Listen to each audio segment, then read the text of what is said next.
All right, guys. Today is April 2nd, 2022, coming at you live at 1:41. Hopefully we have audio today.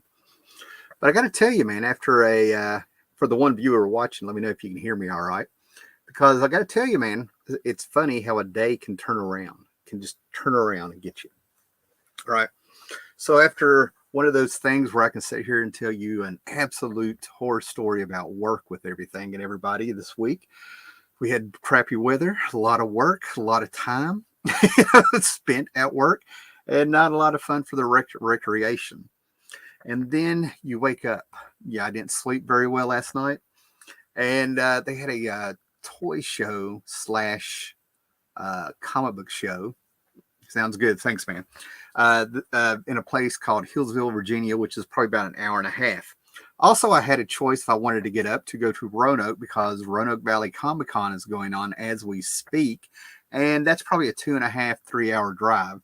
With the price of gas and the lack of sleep and all that stuff, I was like, okay, I'm already up, so I'm going to go out. But I was not up for the drive to Roanoke. I've been going back and forth on what to do this weekend, right? So I had a piggy bank I was going to show you and stuff. I bought 27 new comic books last year that were actually new, off the shelves, released, not the old stuff, not the back issues and everything. And so I hit the piggy bank and I had a little bit of reserves and everything like that. So I went down there because I went to I've gone to this toy fair, this Hillsville toy show, probably about 3 or 4 times the last couple of years. And the last time was just out of the ballpark. It was great. So I get up, and the first thing that happens is there's a ton of frost on the car, and I'm like, "Are you serious?" So I get the car defrosted, and as I drive, it keeps frosting. Then I finally drive out throughout the country there to get to the main highway here, and the sun comes out, and I stop and I get the gas, and the radio starts playing really good stuff as I start leaving where I live and I go to the place, Bland County in Virginia, that's on 77 north and south, if you will. And the sun is shining and the birds are singing. It's just beautiful out. And then as I drive on through, I stop and I get an old time biscuit from where I used to live. I ended up picking up a peach knee high, a grape knee high, which I'm probably going to hit while we're talking here, but they had RC Cola. And then I get a good home biscuit. And as I keep driving, you go through some tunnels and it's 75 miles per hour and there's all kinds of people traveling and everything. And then there's a junction for I-77 north and south where you get on I-81, which is a death trap. And the radio is playing some great songs. I went from In Excess Is It What You Need to where it went bam, Dracula by White Zombie, or Rob Zombie, which is exactly what you need to get off that death trap that is 81 back on 77. And it's a beautiful day out. And then I get there and the show wasn't that much. So I got a few things, a few keys and stuff, right? And the whole point of this, but on the way back, I found another honeypot. I had a little bit of time, didn't spend all my money, and I found a fantastic honeypot where I think I've got quite a few keys. Now, what I'm about to show here is LL Cool J, for you oldies out there that remember LL Cool J when he was a rapper. He hit kind of big in the late 80s. He had going back to Cali and a few things.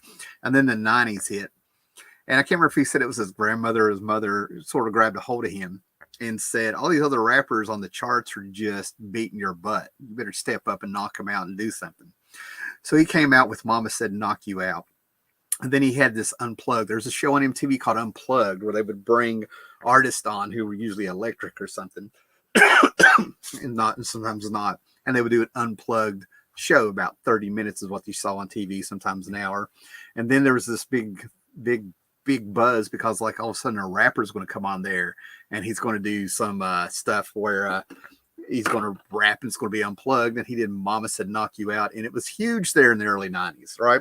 That's kind of what this is. It's not going to knock anybody out, but it's going to stagger some of these young guys. I'm sort of adapting to the new way of collecting if I want to stick around online. I'm also showing again that if you get offline and you stop being reactionary and you stop watching all the spec channels constantly, let that be your only source for knowing what you want to buy and stuff. I got I got $100. This is $100 worth of stuff, and a lot of it is relatively cheap, considering that some of the stuff has been on speculation channels, and I'll be surprised if you remember some of them. So I'm always kind of contrary, where everybody is looking for Moon Knight and all this stuff, man. I'm like getting other stuff that nobody's really looking for because I am a collector. I actually read my books. Nothing wrong with the other way around it, but this is kind of going to show that if you get offline, stop jumping on just buying your comics online and get out there. And I'll tell you what, it's been kind of dry around here. So I totally get it's a regional thing, right? But if you get out there and look around and get knowledgeable, you build up skills. And I'm seeing a lot of collectors, and it's none of my business. It's none of my business, but it really bothers me when I don't see people developing their skills. I've been doing this since 1977, really jumping in the boxes since about late 88, getting away from the spinner racks almost entirely in around 1991 or 92. And I know how to dig through a box. There's people out there, Comic Hoarder 410, Charlton 66, Scott Connor. There's a bunch of people that have seen me work the boxes, how I can fly through them and find stuff. So when I got to, now we're going to get to the books finally, right? I think we've had time for people to show up. They want to see this stuff, right? And I totally know that if I did a regular video with this stuff and edited, I'd get bunch of views. So what are you gonna do? There you go. I'm not really interested in that. Let's knock this stuff out. I got to get it. I got to get this stuff on my CLZ app. I've got to flip through and read and try to enjoy while the wife is asleep. She's a night nurse, so she's napping, and I've been going on 100% Colombian coffee from the Circle K since about 8:10 this morning. Okay, so I'm like jacked up. Let's do this, and I'm going to be getting a sugar high now from the Grape Knee High. I suggest Peach Knee High when you're reading your comics. Now, I know it's not a Sunday morning. I don't know if there'll be a show in the morning, but before I get into the comics and we give a few more people a chance to jump on here, because there's a lot of fun here in these books, I'm going to tell you guys that one of the things I've started realizing is not a lot of people are asking how you're doing. Not a lot of people are wishing you well. So I just want to say, guys, how you doing? And I hope you're having a great day, and I hope it can turn around for you if it's not. Okay. I feel like a kid. That was my favorite drink at 4 to about 7, and then I discovered peach. And then peach was the drink. Everything was all about peach back then, right? So before I get to the comics, one of the first things I got, and I've been nailing these old school games and stuff, but for our Nintendo, we do have an original Nintendo in the house. Also, I have a Super Nintendo. I found the Teenage Mutant Ninja Turtle game for $8. Hopefully it works. It looks clean. I'll still be cleaning it. And if you were here a couple weeks ago, I still have not I haven't had time. I have not had time to get the system up. I have a Raspberry, if you know what that is, that has probably like 800 games from every game system from Atari. And I think it cuts off around, say, Sega Genesis, probably around the Super Nintendo is where it kind of cuts off. I can't remember if it has N64 games, but I also have the old school Zelda game. Bought this in Kentucky, and I'm kind of real hesitant to put it in there because the shop was sort of shady, in my opinion. But anyway, I wrote some notes down. When I got to the Hillsville Toy Show, Hillsville, Virginia, really close to North Carolina border, Virginia and North Carolina, right off of 77. As I said at the beginning of this, I went a couple years, watched that show grow. Had the guy call me up wanting me to set up a table, but he kept saying I want it to be a toy show. And I'm like, well, I got comics and a few toys. Lo and behold, I didn't do it. Twice I turned them down, and both times when I showed up at the show, it was a ton of comic books and a ton of toys, both. Amazing. And it was nailing it. And that last show he had was freaking fantastic. Got a lot of great stuff. Guy had a bunch of Bronze Age. He had boxes of Bronze Age Marvel books and Bronze Age DC books. A few Silver Age in there. $5 a pop. You know, it was that kind of deal. Good stuff, right?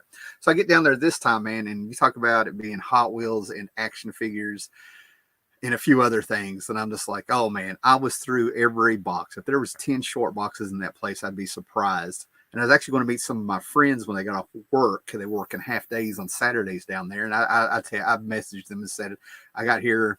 I've already been through everything. I'm heading back. And then on the way back, I found a honey pot. And I'm not going to say what it is, because there are people that I have found out over the last 10 years that watch this, and they will jump out there and they will get the honey pot. Because I was dumb enough to tell them where to find the comics around here. And I'll be going back. They've got 2 or 3 big time books I'm hopefully going to get when I go through my shelves and my boxes. And I'm going to take it up there for some store credit, get rid of a bunch of action figures and stuff. stuff like that. But anyway, I took some notes here, right? So this is really all I got at the Hillsville show, right? Now, all the books I'm going to show you totaled around $100. I may be off by $10 or whatever, but I had a good time. I don't usually bust a budget, but like I said, I don't need to defend spending money on books and stuff, but I stretch a nickel. I can make a penny scream. All right, so I just kind of let loose. I had a lot of stuff back. Oh, nice, man. Got a lot of people in here. I'll look at I've been talking along. People, we are now 10 minutes in. It's time to get to the books, okay? So anyway, not so much a key. I actually took notes here, man, because this is the best stuff I found down there. There's a lot of modern stuff, one guy I refused to buy off of because when you open the books, it's nothing but mildew when you open it up, and he actually got in my space. He's followed me around for years when I'm doing flea markets down there and stuff. I find the boxes, I do the digging, and he has boundary issues, and he'll be right on me. I've told him to get away from me a couple times. But I got these because you got to understand, Doctor Strange, I think this book ran from 73 to 1988. And it only made it 81 issues because it was probably bi-monthly, if I remember. But a lot of these were in the house when I was a kid, right? Not so much now. So I got some early issues. I mean, it's Dormammu. This is the good stuff, right? That's number 8. Apparently they're not in order. Here's number 5. Some great Frank Bruner stuff. And like I said, this stuff is all $20 probably, man. It has price tags at $3 and stuff, but I made a deal with the guy. You know, the more you bought, the more you got. And a lot of people down there sticking around for the toys and the Hot Wheel figures and stuff, right? I got number 25 because this is in excellent condition. I love the white border. Of all things, there's not a lot of spine ticks on it. This is from 77. And it just amazes me because it's Doctor Strange versus Doctor Strange. And if you watch the Doctor Strange 2, what is it, Multiverse of Madness or something or whatever, it kind of insinuates he meets an evil version of Doctor Strange. And I got a feeling that this is not so much an evil version of Doctor Strange, but he's probably fighting the Doctor Strange that was the superhero when he... I'm not going to get into the lore, all right? But anyway, we got that. But here we go. Number 1, I think this is Eternity. And it is Eternity. It says Eternity. Eternity is one of my favorite characters from the Marvel Universe, right? Just the whole concept of a sentient universe. We'll just put it that way, right? So according to my app, my CLZ app, this guy had a huge, almost complete run of Doctor Strange, right? I mean, 81 issues. The guy probably had 50 of them, and I would have loved to just offer him $50 for the whole box, which was actually my original budget. And, he went back and forth, but he still cut me a good deal for what I got. So I figure if I want to get a bunch of Doctor Strange, and the way that things go online and with the spec channels, I was like, I want to adapt. So I got my app out, and I just zoomed through looking for that key symbol on the Doctor Strange books. I figure if I get the keys, it's going to be easier to get the issues that nobody wants. Okay, so playing chess here, guys, playing chess. Okay, so what we got here is we got Alone Against Eternity. This is the first mention. This is why this is supposed to be a key, guys, not an appearance. The first mention of One Above All. All right, I'm waiting for the day that I'm sorry if I make you roll your eyes, but I'm waiting for the day that the first time somebody eats a cheeseburger is considered a key. But here's the first mention of One Above All. I'd love to talk Doctor Strange. Let's keep it. Now, this isn't considered a key, but there will be a book number 62 here that is considered a key, right? But this is The Magician is Dead, and Dracula has slain him. The Supreme Sorcerer battles the Lord of the Vampires. Enough said is what that says, right? Oh, we need better light. It's a beautiful day, but you figured we'd have better light. I'm not going to open them. I refuse to open the curtains in the comic book room because UV light is not good. So anyway, this isn't considered a key, but this may very well be. I'm going to do some research. The first time that Doctor Strange takes on Dracula. Years later, when they get rid of all the vampires, Doctor Strange plays a huge key, factor in that. Here's number 34, first cameo appearance of Watoomb.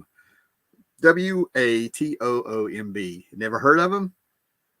I'll wait if you haven't, right? But apparently this is a key also. First appearance of Watoomb. Number 43, I almost want to say this is a beautiful Mike Golden cover.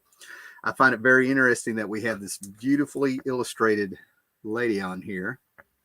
I would say her name, but I don't want to be wrong because it's been, I haven't read Doctor Strange since the 80s, to be honest with you, when Roy Thomas came back.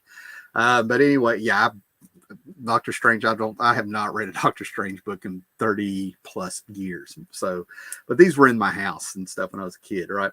But anyway, but this is the first appearance of the Shadow Queen. Yes, the Shadow Queen. So there's the first appearance. And now we get to 61 and 62, right? Origin of the Vampires. Now, with coming up on, what year was this? 83. This was 83. So I was 10 years old. And this was interesting because as I was reading newer books, spending that $5 allowance between G.I. Joe's, He-Man, maybe a Return of the Jedi figure, making sure I got some comics, it was getting mentioned in other books about the big vampire battle or whatever's going on with Doctor Strange and Dracula. Okay. And I do believe it ended. I never read it. Never read these 2 issues, but thanks to the other books and the editors put in little blurbs like see such and such issue, Doctor Strange had popped up and messed around with Storm and the X-Men in an issue in an annual, which was fantastic. I thought it was fantastic. Anyway, we've come up, but it was a little bit of a big deal for a little bit to make sure that it was mentioned that Doctor Strange had wiped out the vampires. So now I get to read these. Issue 62 is the actual battle of Doctor Strange and Dracula. Looks like it's on the astral plane, but we'll see. They're probably just trying to catch your eye. This is around an era. There's 2 or 3 issues of Doctor Strange that had fantastic covers, right? But anyway, it was a big deal. And I find it very interesting that I could be off by a year or 2, but I found it very interesting where it felt like a lot of stuff was getting cleaned up in the Marvel Universe because around the same time they got rid of the vampires, which I don't know why they decided to do that. Maybe somebody out there does. They also turned around and got rid of the dire rats. They finally tied a bow on that it had started in ROM, leaked over into some other books, and then you never heard anything about it again. All right. Then we have number 80, and I found something interesting just now, as I turned that book, and I'm at this angle here where I can see the side of this bag. But this is number 80. The next issue is 81. Thanks to the Doctor Strange trailer, we have seen Renta. R-I-N-T-R-A-H, Rentra, whatever, right? And this is actually around the time that this series ended after being bi-monthly for like 15 years or something. And they started him up proper with sort of what I would say is a direct market Baxter series. I don't know if it hit the newsstand or not, but it was nicer paper, Kevin Nolan cover on the first issue, right? This is second to last issue. And I laughed because they had this character who was basically a walking steer and totally green, a gamma steer, if you will, but not gamma. But I believe he was being trained to be the next Sorcerer Supreme or something going way back, if I remember right. And people have gone nuts over 80 and 81. Now we get back to, this is a Marvel book. So this is probably considered a cameo when it's actually a first appearance. But if you've been collecting comic books for, just a day, you probably already caught on all the stuff about Marvel saying it's a cameo, not a first appearance and stuff, right? That's what they did. They introduced a character in the last panel, and then you get the whole story of them the next issue where they're in it. Okay, so we got a lot of great people out here, but I'm going to show you what I just noticed on this in just a minute. John Walton, thank you for the confirmation of the audio. I don't know what's up with StreamYard and me and audio. Victor Thomas, Jack Yo, what's up? Gratu is here. Comic Crack. I saw Dormammu in my subs and I clicked, as you should have. Yes. Now I know Crack is a seasoned veteran of the comic book collecting. Say hello to him. Go to his channel. Sub him up. Rob Ripa, good God, guy, you and I have years with YouTube now. Can't wait for the next Doctor Strange flick. I think it's fantastic, man. Cumberpatch is just, he's nailed it. I knew there was something about you I liked. Eternity is one of my favorites as well. Absolutely. And they had a lot of the Doctor Strange stuff, Crack by Frank Bruner. I'm always looking. I need to research it. But Doctor Strange, as I understand it, hearing the older people talk when I was a kid in the house who read their comic books and stuff.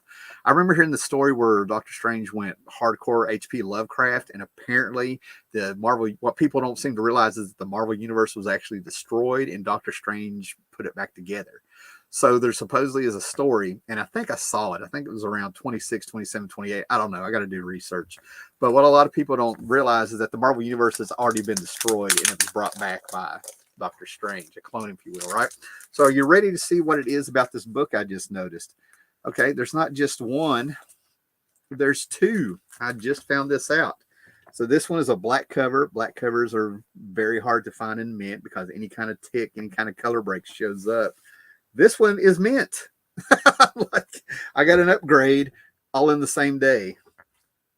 Yeah, I'm looking at this. Yeah, this one has some damage here, some ticks here. This one looks flat as a pancake and glossy. All right, let's just put that to the side. 2 for 1. I did not do that on purpose. I felt it being heavier, but I just figured it might have some extra pages in it. So let's put that there. Nice. And then I got this. I didn't even haggle for this. This is Forever People. I'm a Jack Kirby nut. I now have 2 through 11, almost a full set of Forever People. I'm a realist. I'm never going to have Teen Titans #2, but I could walk into a estate sale and get it for 5. When you see what I got at the other honey pot, I'm a believer. Maybe something will happen, but I do have a nice reprint of Forever People #1. But this is #6. I needed it. I did the math. Even if I've been keeping an eye on it on eBay and on my comic shop, and for the condition that this is in, which is, I say it's a fine copy, very fine. I'm sorry I can't do the numbers for you guys. Maybe an 8.0, 8, but for what it is and what I would have paid for shipping, I paid $10 on it. So here's $1. This is probably the only comic in here that I've actually, this is what I paid the most for. So out of this $100 haul, give or take, yeah, this was the most expensive book. I was on my way out, happened to just look in the box, saw it, took it out, looked at it, and I'm like, I need it. So now I have 2 through 11, the entire set of Forever People. And then he had a very nice selection of plop. I probably could have got about 5 issues that I needed for my set of plop. I'm not going to go into what plop is. There's underground comics going on in the late 60s and 70s. Chrome was hitting, Von Bode and all that stuff like that. They brought out Basil Wolfton for covers, and it's sort of a neutered underground comic. You know, Sergio Aragonis is in here. It was humor. Nothing too bad, right? But this is for what I paid for this. This was part of the haul. 4 books for $10 or something is probably what this was in. I don't know if it's a spine roll or what's going on, but it's a low grade copy of #2. But you know, I don't see plop ever being that hot book that everybody needs. Huh. And then this, right? This was $5. I did not haggle this, but let me tell you the story about this, right? It is $5. Now, it's about a $20 book. The original Teenage Mutant Ninja Turtles book ended around issue 62. We'll say 62. I'm going by memory here. Probably in 1993. But my era of Turtles, and I had to be one over with the Turtles, right? If you were there in the 80s, and if you had television, if you read any kind of pulp books like Remo Williams the Destroyer and some other highly influenced Arnold Schwarzenegger books and stuff, Secret Agents or Missionary Men or something like that. If you read thanks to Frank, I totally blame Frank Miller. I'm sure they were around before. There was probably fans of kung fu movies or whatever, right? But I was sick of ninjas by like 1984 at 12 years old, maybe 13 years old. I went to a birthday party when I was 16, and my friend was friend of the family. My stepdad was the best man at this kid's parents' wedding. You know what I'm saying? When the kid was 6 months old, he was running through my living room, and I was just watching him, and he was dropping little turds out of his diaper with his mom, just happy as can be, picking him up. So yeah, I went to the birthday party. And he had a ninja dressed up. And I knew the ninja. I played Dungeons and Dragons with the dude. And he came over there out of all my friends and out of everybody. And he picks me, of all people, to try to show off for the kids. And I guess I was supposed to let him beat him up. And I ended up beating up the ninja in front. Ended up beating up ninjas in front of a bunch of 9 and 10-year-olds. So I'm like, no, mullet in the air. No, I was told, Tim, you're supposed to let the ninja win. And I'm like, no. Anyway, so when the Turtles came out and you started hearing about the Turtles, this was before the cartoon and stuff. I'd have seen the advertisements in some magazines. I'd heard a little bit of a buzz of some people talking, and I'd seen where you could buy the comics, in the catalogs inside of your comics, Mile High Comics, I can see it. New England comics, I don't know, stuff like that. But you can order them. And I'm like, what is this crap? And then it happened. I turned around, ended up reading an issue finally, and they won me over because it was it was fantastic, right? You could see the Kirby. I was right there with what was going on here. I saw the Kirby, I saw the Miller, yet they made it their own. And I'll never forget, I can see the page in my head, the panel. I can pull it off of my, somewhere right in here. I have the first comics, first 3 volumes of the original Turtles, reprinted and stuff, and graphic volumes, right? But it's when the ninjas that come out on the rooftop and the turtles are fighting them, and then we have they were like, "What are you? Do you bleed?" And that's a ninja looking at him. And of course, our turtle looks at him like, "Yeah, I can bleed, and yeah, I bleed, and so do you." And he kills him, and I'm like, "Oh, this is some good stuff." That's what won me over. So my turtles, and I sold issue 3, 4, and 5 at Heroes Con a couple years ago and broke even on the entire trip with everything I bought. It was no big deal. I'll be all right. But anyway, City at War, from issue 51 to 62, this is where Laird and Eastman sort of came back proper, did the plots and stuff. Maybe he did a few pencils here and there, I don't remember. But I only have 4 or 5 of these. And it goes from 51 to 62. Now, when I found this, this is my era. This is the end of my era of the Turtles with the storyline. So I actually would love to finish it off, right? But what I find is fantastic about this, not fantastic, but learn a little bit about myself, is when I found this lone little Turtles book worth about $20, very fine shape, almost probably very, very mint. And it's a $20 book. I knew this, so that most of that run is $20. But this is also a first appearance of some character I've completely forgot. I had the next issue after it, But anyway, but what got me is that it's the reactionary market. I have to remind myself that every comic can still be somebody's new comic.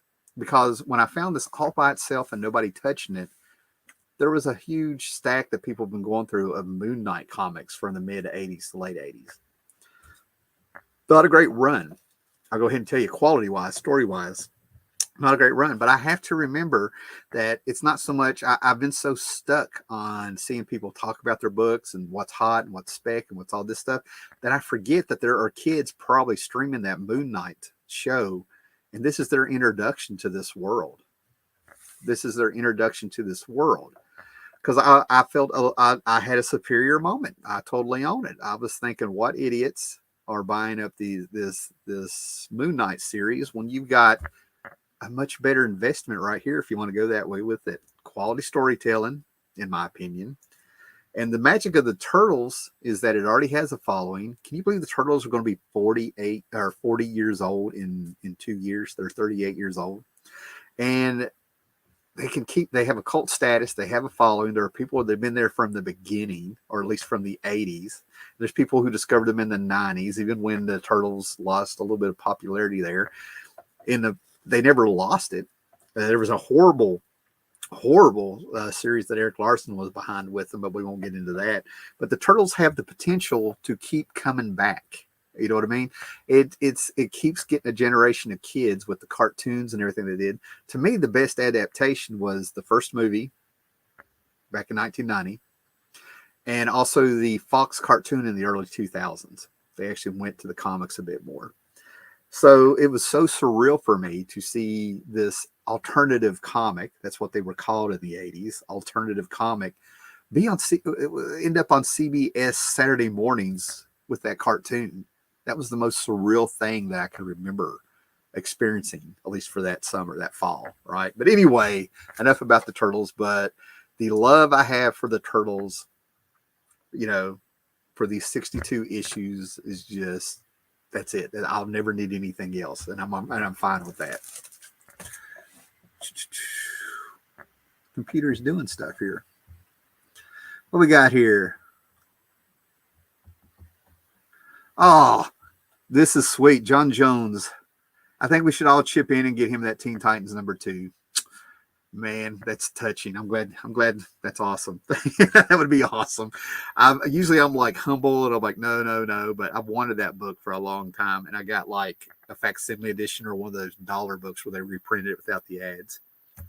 Hey, it's multiple point of view Howler Mouse. What's up, brother? He's been banging on that book for years. Yeah, John. Yeah, that's what I just got to say.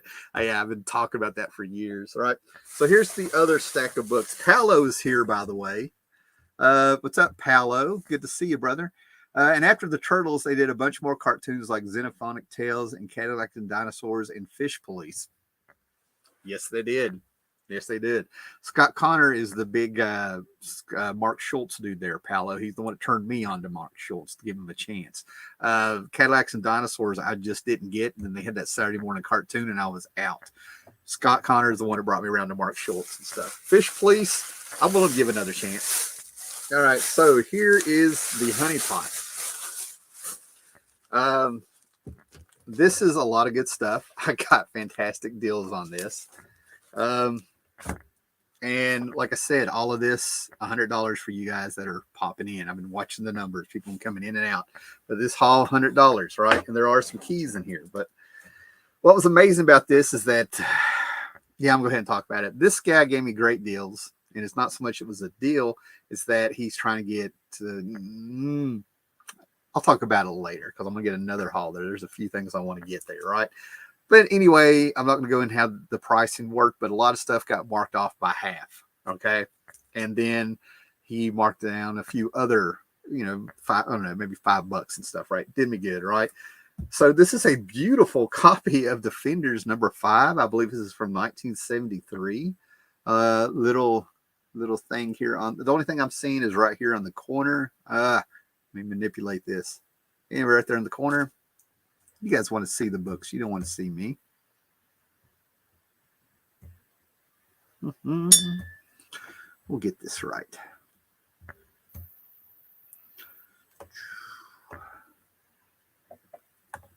There we go. Like I said, you guys don't want to see me. But this is #5. A little tick here, a little tick there, and a little something here. And the rest of it is beautiful and glossy and complete.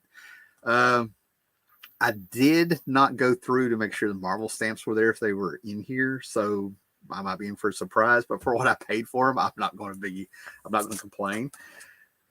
Some Spider-Man. There's going to be some Spider-Man in here. Now, I just came straight in, set up the show, and pulled the books out, right? And made a few notes on Doctor Strange. So these are not in order. I was sitting there, made a pile, scaling them down. But I was really into Spider-Man big time around this time. I was always sort of into Spider-Man. But this is when I was going and spending my money on Spider-Man, right? So some of these stuff I already had. I don't know if you guys follow the spec channels, but I had to laugh on this one. Do you remember when this was a hot book? Do you remember, or did you know? Did you know that this was a huge hot book? This X-Men Adventures #1 based on the cartoon? Do you remember? No, probably not. Or if you do remember, it's because I'm reminding you. But yeah, this book was hot because the specs said it was. Okay. And then a week later we had 5 to 10 more books the next week that were hot, but yeah, this was hot because the 90s cartoon, maybe it was nostalgia. Maybe the kids that watched the X-Men cartoon grew up and was like, oh, they made I don't want the regular X-Men comic, but I want the one based on my cartoon. So maybe that's what was going on. $1 on this. $1. Basically because I think the guy had the same attitude I did. This is based on the cartoon. This is not the X-Men proper, but it is X-Men proper for a bunch of kids that discovered them. And I got to say, I respected the Fox cartoon of the X-Men because they went to the comics. They mentioned in the credits the people who worked on the story from the comics. They still did their own thing, but they went to the source material. And if you grew up on those comics, you got to see a few tidbits here and there of what was in the comics. I mean, good stuff, right? All right. Now, there's certain annuals. I'll get this annual of the X-Men because it's Art Adams, and it's from 1986 when I was 13. And a year before this is when I actually got into the X-Men. I've talked before about I was kind of contrary. Everybody was talking about X-Men. I thought it was a depressing book. I got team books. I was a DC guy. I got Batman the Outsiders. Maybe I'll get a Titans if I saw it here and there. A lot of Legion of Superheroes, my Avengers and stuff. Maybe I'd pick here and there if they caught my. But X-Men was something I stayed away from. Then the Asgardian War grabbed me, and it was fantastic. New Mutant Special, Art Adams, inked by Walt Simonson and a bunch of other guys in there, right? And Art Adams just grabbed me, and I loved his stuff. So we get this X-Men annual. I already have this, and I think I have it signed. This is probably my second or third copy of it. But this is when the New Mutants graduated, because if I remember right, after I've sat here and bragged about this book, I sat there and the X-Men got turned to X-Babies or something by Mojo or something. So they had to call up the New Mutants, and they got to do this. Now, here's what's ironic. I had the New Mutants graphic novel, the first appearance of them, and loved it. But I was probably like 9 years old. And I just read it along with my Indiana Jones Marvel Super Special, The Temple of Doom, along with my Return of the Jedi Marvel Super Special. And some of these books just disintegrated over time and stuff, right? I really don't know what happened to my New Mutants graphic novel, but if I still had it today, it would be disintegrated. No, no comic boards, no nothing. 9-year-old kid throwing it in the stack of comics over there. Okay, going back to the X-Men Adventures, I still think Jubilee got blue trunks in the cartoons so that the costume didn't resemble Robin's color scheme. Oh, God, what was it called? Mandapore Nights or something? But there's an issue of X-Men that Jim Lee did where we had a flashback to World War II in Mandapore with Wolverine, and then a flashback to the present. I want to say it's like... It's a key issue. It's a fantastic story. Some of Jim Lee's best art, in my opinion, and stuff, right? But they did a little wink and a nod to where Jubilee did indeed look like Robin, and Wolverine was sort of like they were doing a little bit of a Batman take, having the dynamic duo in there, like a wink and a nod. It was funny if you read the story. It would flash back to World War II, then it was flash forward to the present, and then Wolverine and Jubilee were running around. Right. They also had DC and Marvel All Access, the second crossover of their universes, sort of a sequel to, well, anyway, it was a sequel. And they had issue number 2 where you had Robin swinging with Jubilee on his back, swinging on his rope, and they were a couple. They were so in love and everything where they met, they kind of remembered each other, and it caused two universes to have some problems. Got this. I think this was $1 too. A lot of these are $1. That's what gets me, besides the price tag. The guy who I bought these off of said he didn't know who priced them, but he didn't agree with them. So talked to him, and if it had a price tag on it like this and like this, even though it says $9, $10 and stuff, he gave them to me for $1. But this is what is this, first cameo appearance of Bishop or something? Now, what I want to point out is that these are newsstand editions, guys. This is good stuff, and they're newsstand editions. That's why I kind of grabbed some of them. They were upgrades and stuff, right? But notice a lot of these are newsstand editions, and they're in pretty good shape, right? So this is probably like the third or fourth. I find the 283, maybe 284, or 282 and 283, but I find those left and right in dollar bins, right? First appearance of Bishop, right? I had to get this, right? I had the full set of Crisis on Infinite Earths. I got 1 through 3 off the racks. Missed number 4, got 5 through 11, and was going nuts trying to find number 4. And I've told the whole story of what I went through to get number 4, losing a bunch of comics in the marsh. And I almost have a complete second set. Now, the beat up copies that I had that I carried around when I was 12, reading them month to month, reading them over and over throughout the month until the next issue came out. That's the magic of Crisis, is that each issue will keep you busy for weeks if you go through and look at George Perez's art, see what they're doing and everything. But this was the 1-2 punch, right? The issue in number 7, they killed Supergirl, and that's a key issue, right? And that was sort of, as you read it, you were like, oh man, I guess I am going to miss Supergirl if you did it all. Then I'm not going to say it wasn't a big deal, but I got a newspaper clipping here from when I was 12 that ruined the surprise for me 3 months before it came out. The Crisis on Infinite Earth event made newspapers and little articles and stuff. Let's see if I can grab it, because I've shown it before, right? But what we didn't see coming was the death of Flash, and this was the 1-2 punch. This was the knockout punch. The first one just set you up and shook you around, and then the left jab came around, and Barry Allen's death was so good that everybody agreed that he needed to stay dead. Everybody that was actually into comics and read the story and were Flash fans and stuff, everybody. This is one of the few times we all came together back then. But it was like, Barry Allen needs to stay dead. He had a hell of a death that was worthy. And if they ever bring him back, it better be a hell of a story. So he stayed dead. And Marv Wolfman did say that he had a plot hole hidden in here, if you know the Flash, of how he could be brought back at any time. And my opinion is that if you read the last issue of Flash, number 350, he's living in the future. Now, when did this Flash get pulled? How long had he been in the future? This could be a 50-year-old Barry Allen for all we know. So I think that's the plot hole. Man, I'm gonna get on a crisis talk if I don't watch, right? But anyway, it was good stuff. It got people's attention. He went out like a man. I'm so ready to talk about more stuff, but I got it for $1. I almost have another complete set of Crisis. Now, my books that I got, the ones that are beat up, this is why I'm sort of keeping an eye out for a second set, is I read them, I carried them around over and over and over. They're beat up. They're still stapled.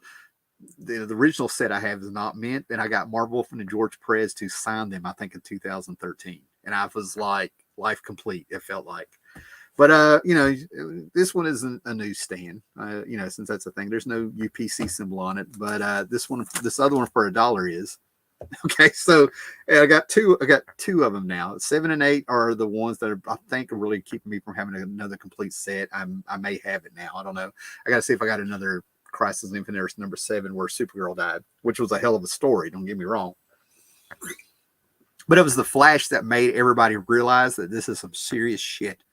Okay, because you did not know. Crisis was unpredictable. You had no idea. It's a 3-part act. Okay, the first 4 issues, the way I read them, is the first act, and then the middle issues, 5 through 8. 5 through 8 is the second act that ends with looking like the bad guys are going to win because they've killed Supergirl and Flash and some stuff's going on. Number 9 is a breathing issue with all the villains, so that we can you can slow down and see what is happening now in the story. And then 10, 11, 12 is the third act where the good guys sort of win. That's the magic of it.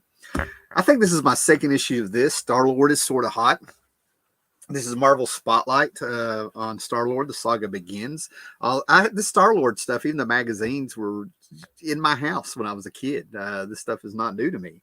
I think I might still have another copy of this. And then I think it was probably like 2008 or something like that. I sold a bunch of the magazines that had Star-Lord in it. So, what are you going to do? No biggie, right? So we got that. And then right here, this was $1.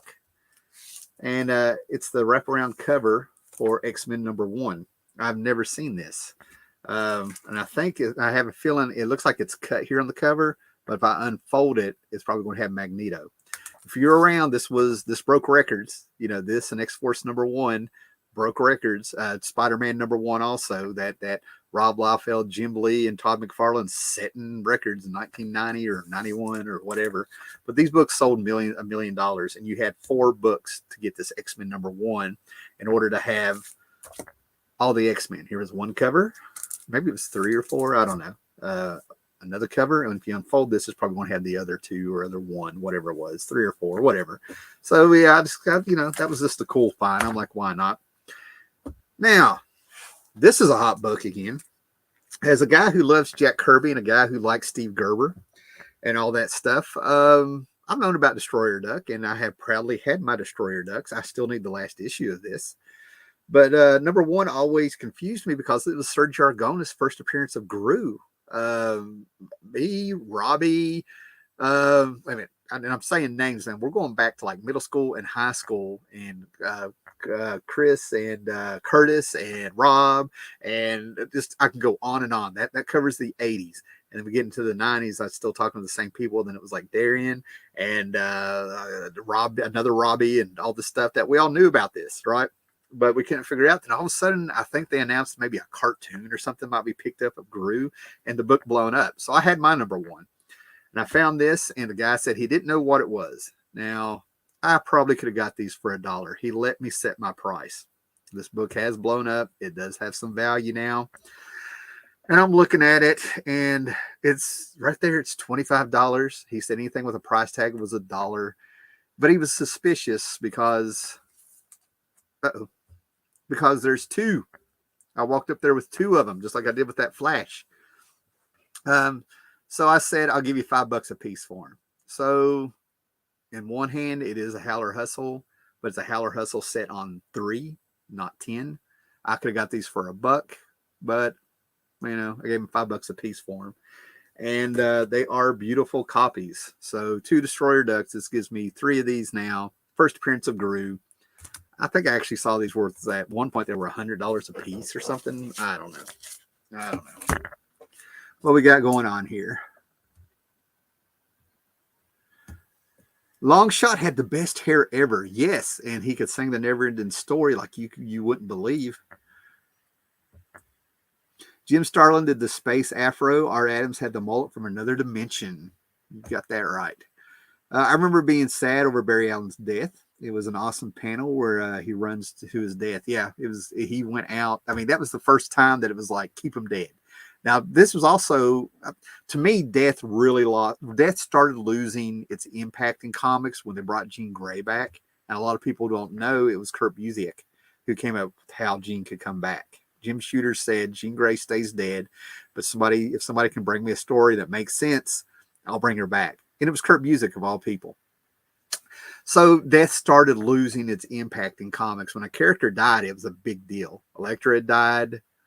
Jean Grey died. Elektra died. Doom Patrol died way before that. All this stuff, and they stayed dead.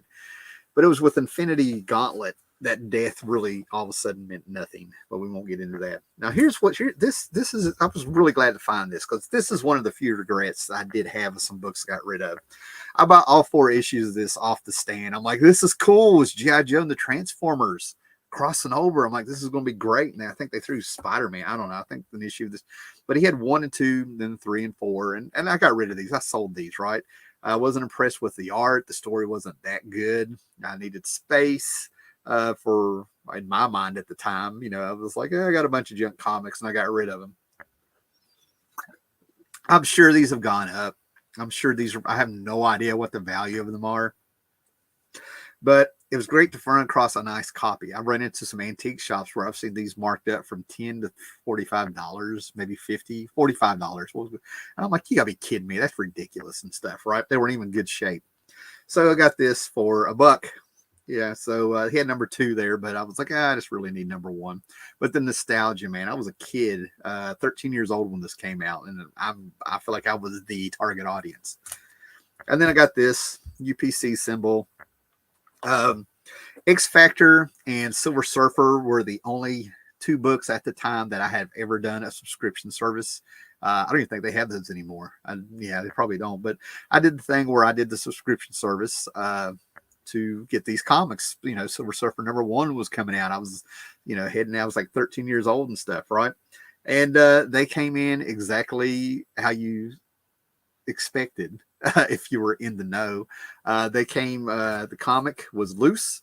It had a piece of this quality paper, like a paper bag, wrapped around it with your address, and it wasn't even sealed on the end. You could slide it in and out, and it was folded or crumbled and all this stuff, and all these came in.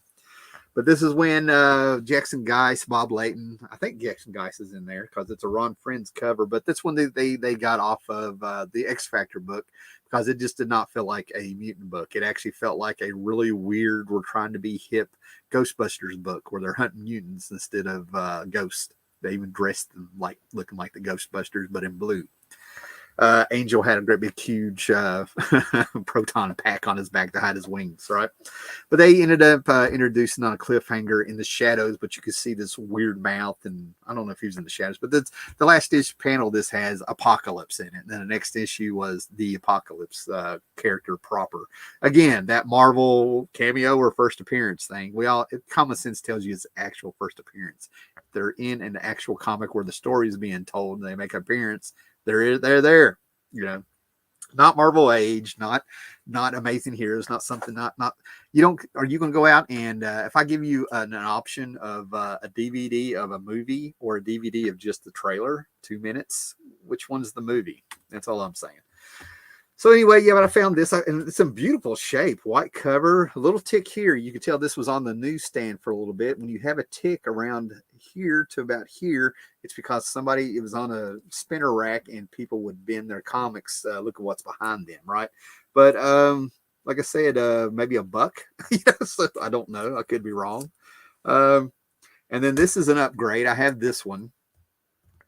Oh, why is this a key? I can't remember. This one was left over from the stepdad's collection. Marvel 2-in-1 Thing and Starhawk. Oh, it's the first appearance of her.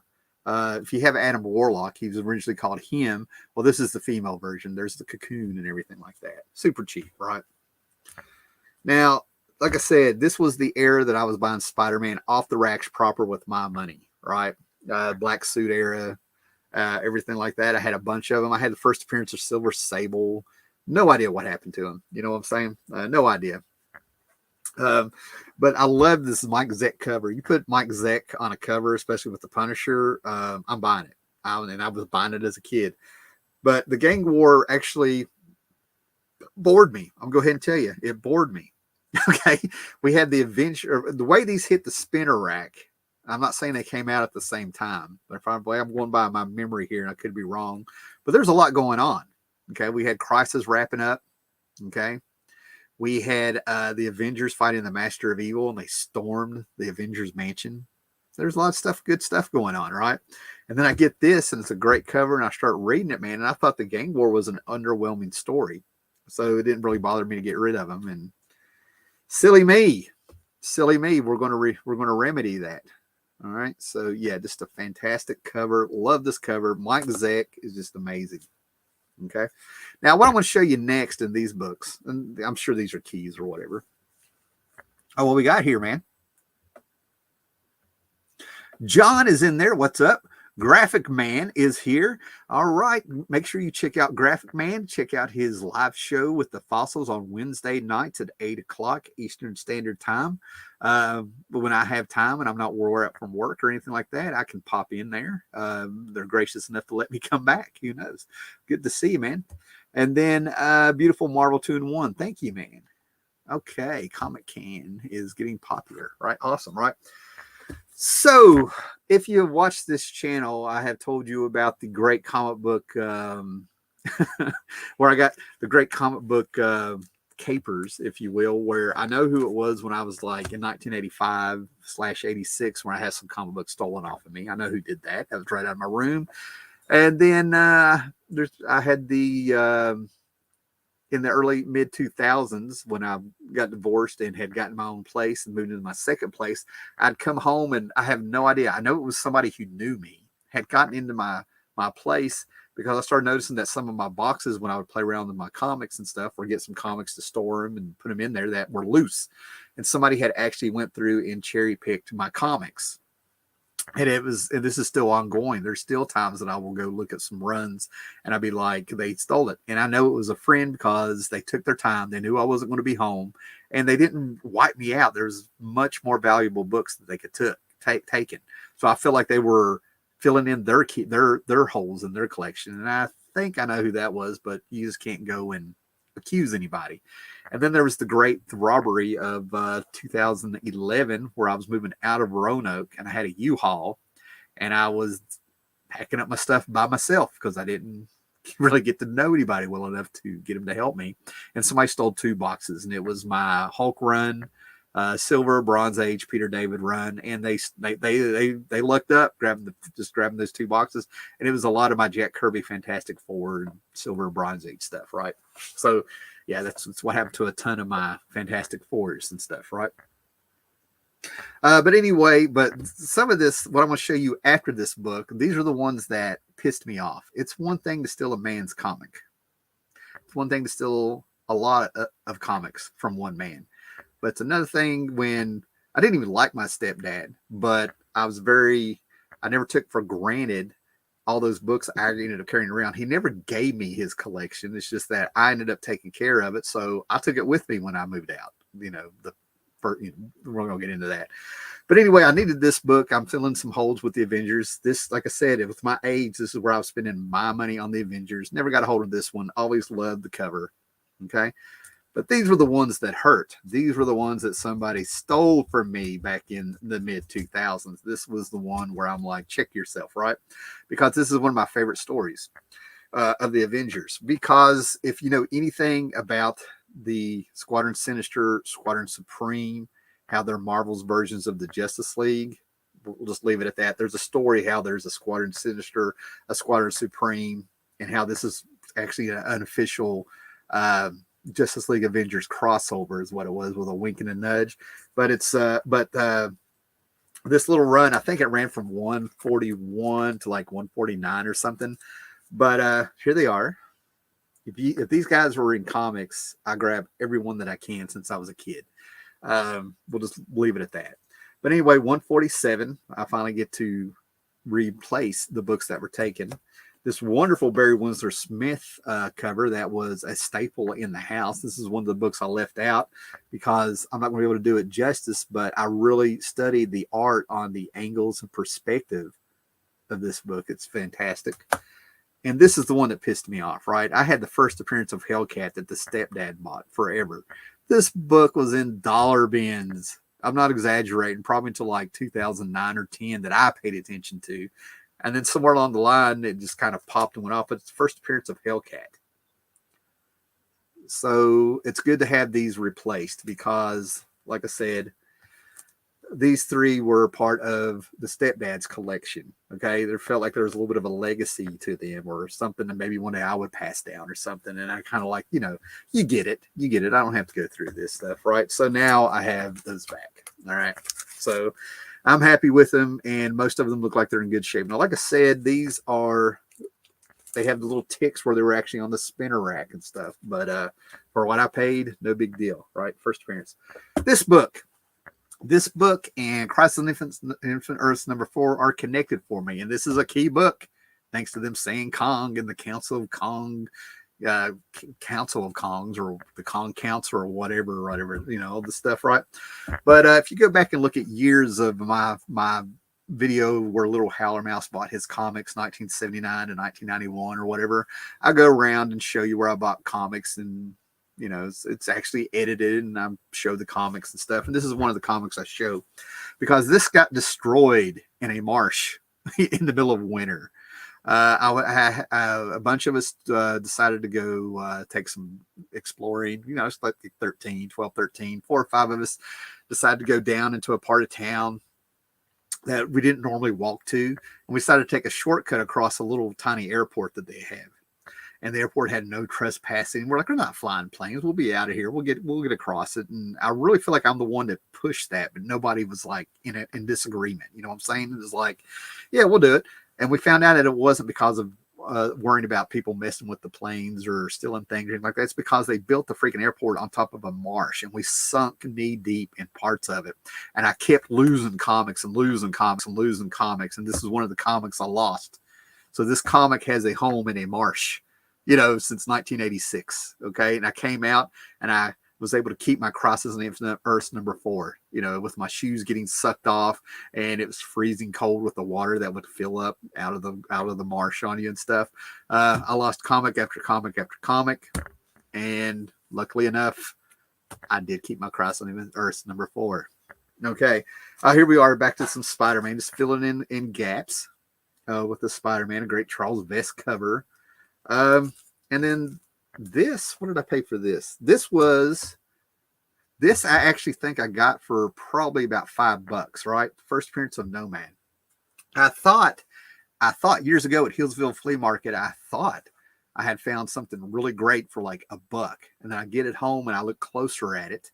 And it was this book, but it had the pound symbol on it or whatever it was. It was a British comic somehow over here in America, right? And the first appearance of Nomad. And I really started looking at it, and it had a rusty staple in it. I still have it somewhere. So to find a beautiful copy, like I said, it's got the same tick. These all have the same tick where they're off of it. But to me, this is a beautiful Gil Kane cover. This is where Steve Rogers had become a man with no land, existential crisis, emotional damage, and he ended up becoming literally Nomad. Okay, so this is the first appearance of Steve Rogers as Nomad. And as I'm looking at it, I don't think... It's got a little color break here, but it's not a fold. But yeah, got it super cheap and nice. And what did he... Let's see, half of that. This is probably $3. $3 on this one if I had to guess. but I couldn't pass it up. It's not so much a key or anything. It's just a beautiful copy, number 69 of the Savage Submariner in my favorite costume of his, what I wish he would still wear today, his shark costume, going up against a beautifully drawn, traditional, looks like a Ross Andrew inspired. It's a Romita. It's a Romita cover. It's John Romita.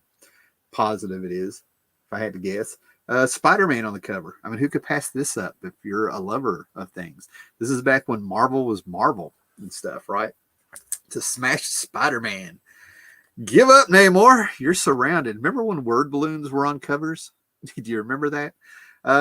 Give up, Namor. You're surrounded. Never, while I live, I fight. Words to live by. So there you go, man. That's today's haul. I'm probably going to change the few keys, few things. It's $100 worth of stuff, including, now that I think about it, including the Turtles game that I got, the Nintendo Turtles game for our Nintendo that we have here. Like I said, I have a Nintendo and a Super Nintendo and a Raspberry with over 800 games on it and stuff. So yeah, there we go. So I'm going to check this and then we're going to pop out. So great for everybody that's popping in here.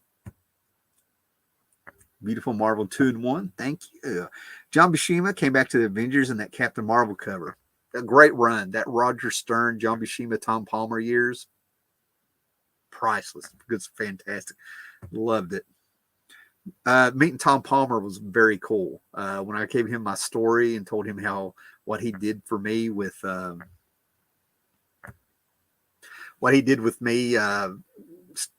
Palmer is one of the first names in comics I started to recognize just by his art style. I mean, it's very cool, very cool. Meeting him at Baltimore Comic-Con was fantastic. Probably the second. It's so funny. Joe Sennett, totally fanboyed on. Tom Palmer, I think I started out fanboying, and after I got out saying what I had to say, I was able to calm down. And Jose Garcia Lopez, very nice man. I think I was able to maintain a little bit of integrity, act my age. Those are the three that really got me meeting them. Englehart Run was awesome. My first contact with the Avengers. Yep, good stuff. The first 200 issues of Avengers to me are the Avengers proper. Even though I love that run, whatever that was, 250 some, 260, whatever that was. John Buscema, Tom Palmer, Roger Stern. Great stuff there for a couple years. But I think the first 200 issues of Avengers is Avengers proper. Get a drink of my grape knee-high. And later on, in a couple of days, I'm going to be getting a RC Cola. RC Cola is interesting because maybe it's a regional thing, but you don't find it around here. And when I was a kid, we're going to give you the year 1980. A lot of the older folks, the big deal was they got all excited about RC Cola and moon pies. I also have a picture of me in front of an old mural faded out, advertising all along the wall, painted on cement block, RC Cola. So that was kind of, when I saw this, it was so surreal. I don't know how it's distributed, but it's not around here, and it was a big deal when I was a kid for the older folk. I never was a fan. Too sweet. But maybe I'll get a moon pie and do the RC Cola thing and pretend I was in World War II or something. I don't know. So anyway, guys, thanks for popping in. Thanks for sitting there through my haul. I had a great morning, and I was really glad to get on here and share it and be juiced up and jazzed. 4 hours sleep, juiced up on 100% Colombian coffee from Circle K, and then started getting the super sugar stuff from the Grape Knee High. So yeah, that's exactly how I need to start getting on here. so yeah. A lot of energy, a lot of storytelling, man. Everybody be excellent to each other. Thanks for popping in, and like, subscribe, share this video, let people know we're there and that we're going to talk. We actually talk comics here, man. All right, great to see everybody. And check out Paolo, check out Graphic Man, check out Comic Crack, check out everybody that's in the comments. Make sure you turn on comments on the rewind if you come back to watch this. Later.